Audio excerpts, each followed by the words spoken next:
Hello and welcome to News Hour on Unity TV. Today is Tuesday, 15th of August 2023 and it's equivalent to 28th of Muharram 1445 after Hijrah. The headlines. Tinubu has crushed expectations of Nigerians, says APC ex-NWC member. On fuel hike, NLC threatens fresh strike. Bandits invade Niger community, kills 13 soldiers, local vigilante injured. On the foreign scene, Niger scraps jail centers for head of group supporting junta.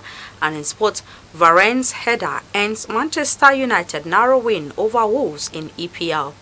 And those were the headlines, and for details and more of the stories, I am Rukayat Sani Ibrahim. The immediate past National Vice Chairman Northwest of the ruling All Progressives Congress APC, Saluhu Muhammad Lukman, has raised the alarm over what he tagged disturbing signals under the nascent administration of President Bola Ahmed Tinubu. This was as Lukman accused the president of crushing the earnest expectations of Nigerians who had hoped that, having finally realized his lifelong ambition to be their president, that he will come up with a crack squad rather than the lackluster ministerial nominations he forwarded to the Senate. In an open letter to the president on Monday, Lukman said he decided to make the letter open because, having resigned his position as a member of the APC National Working Committee (NWC), he doesn't want to make any claim of having access to the president in whatsoever form.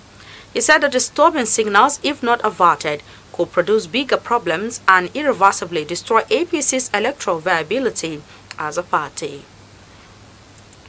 The organized labor has vowed to proceed with a total, comprehensive and indefinite nationwide shutdown of the country should there be another increase in petrol pump price from the existing 670 naira, which it described as illegal. NLC President Joe Ajaero gave the notification on Monday at the African Trade Union Alliance meeting in Abuja, where organized labor also warned against undermining the demands of the union. Newsmen had earlier reported that oil marketers on Sunday indicated that the cost of premium motor spirit, popularly called petrol, will rise to between 680 naira per litre and 720 naira per litre in the coming weeks should the dollar continue to trade from 910 naira to 950 naira at the parallel market. They also hinted that dealers seeking to import PMS were being forced to put the plans on hold due to the scarcity of foreign exchange to import the commodity. The organized labor had earlier suspended a proposed indefinite strike on Thursday, August 4, 2023, following a meeting with the President, Bola Ahmed Tinubu. A helicopter belonging to the Nigerian Air Force has crashed. Nigerian Air Force authorities said the MI-171 helicopter, which was on a casualty evacuation mission, crashed on Monday, 14th of August at about 1 p.m. near Chukuba village in Niger State.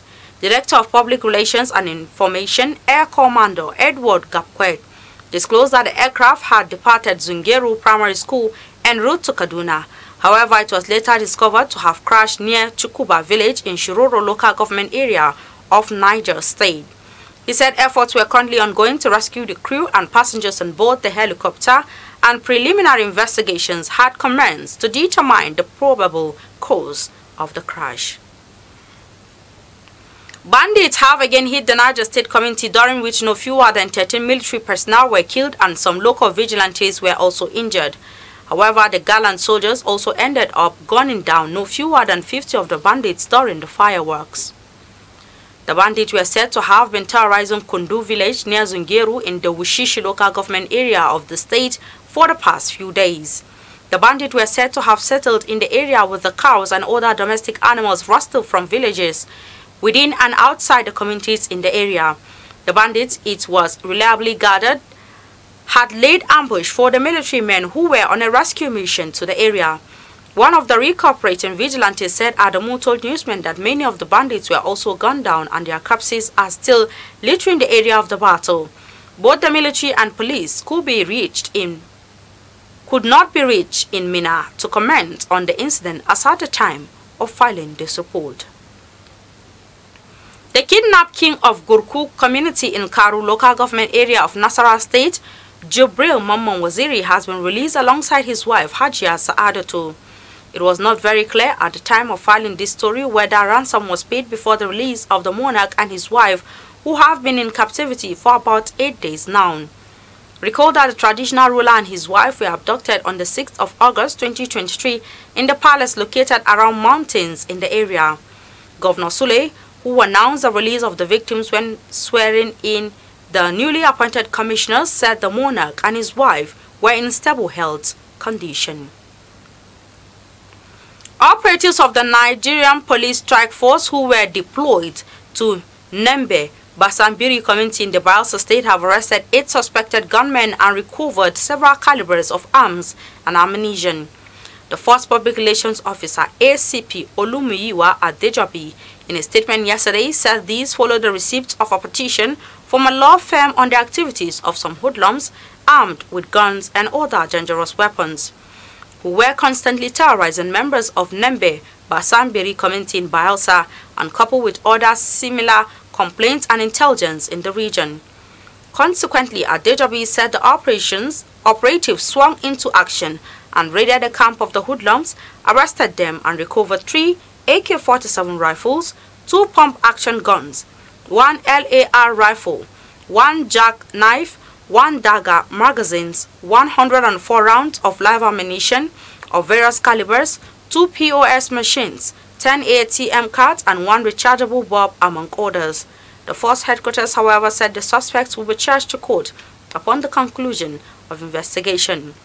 Meanwhile, contrary to some narrative in the news making the rounds that the community was attacked by hoodlums dressed in police uniforms, the force headquarters said the report was the handwork of mischief makers while warning against such calculated attempts to destabilize the country. The National Emergency Management Agency NEMA said yesterday that Delta, Ondo, Sokoto and 16 other states as well as 56 communities across the country were likely to witness heavy rainfall in the month of August. The agency said the heavy rainfall could lead to flooding in the affected areas. Ibrahim Farinloye, NEMA Lagos Territorial Coordinator, who disclosed this in a statement, said other states include Lagos, Anambra, Ogun, Nasarawa, Cross River, Bauchi, Jigawa, Oshun, Kwara, Zamfara, Benue, Abia, Taraba and Adamawa. The Nigerian Meteorological Agency, NIMET, recently predicted 3 days of cloudiness, rainfall and thunderstorm across the country. The agency advised airline operators to avail themselves of weather reports and periodic alerts from NIMET for effective planning of their operations.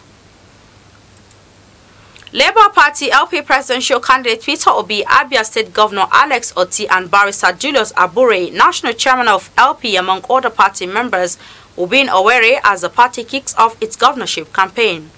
In a press release by the Ochonu Nwulu campaign organization, it stated that the Labour Party governorship campaign for the November 11 election in the state will officially kickstart on Tuesday, August 22 in Owerri, Imo State capital.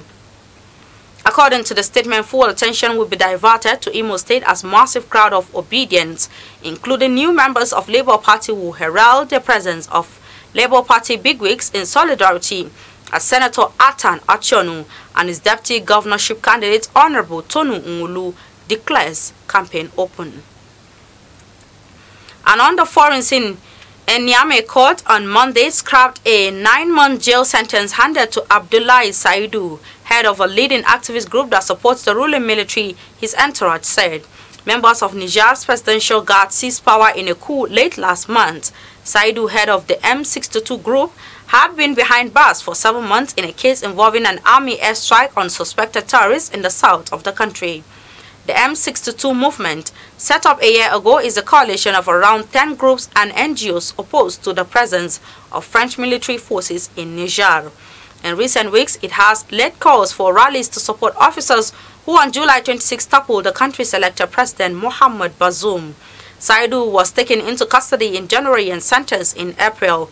His group had accused the defense and security forces of massacring civilians in helicopter raids on an illegal gold mine last October, launched on the grounds that the alleged killers of 2 police officers had holed up there.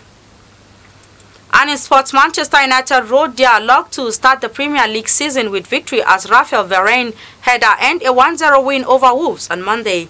Wolves had seen manager Julen Lopetegui walk out less than a week before the new campaign, but dominated for long spells at Old Trafford. A combination of wasteful finishing and new United goalkeeper Andre Onana kept the visitors at bay until Varane headed in 40 minutes from time.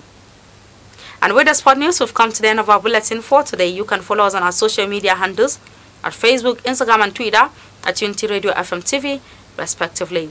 You can also watch us live on the satellite decoder Sat, which is being watched in about 38 countries of the world free. You can also watch us and stream us live on our YouTube channel at Unity FM TV. I am Rukayat Sani Ibrahim.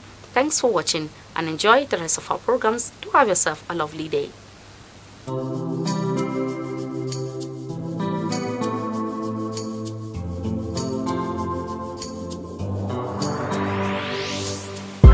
Please pay attention, it starts from the foundation.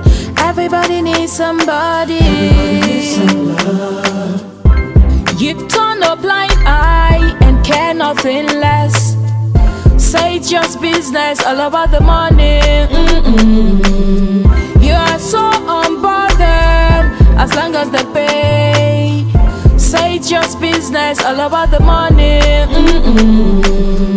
You know they're on a fast lane, but you've got business to run. So you look away the other way. It concerns you. It kill love, it kill dreams. It land people for jail. War against drug abuse.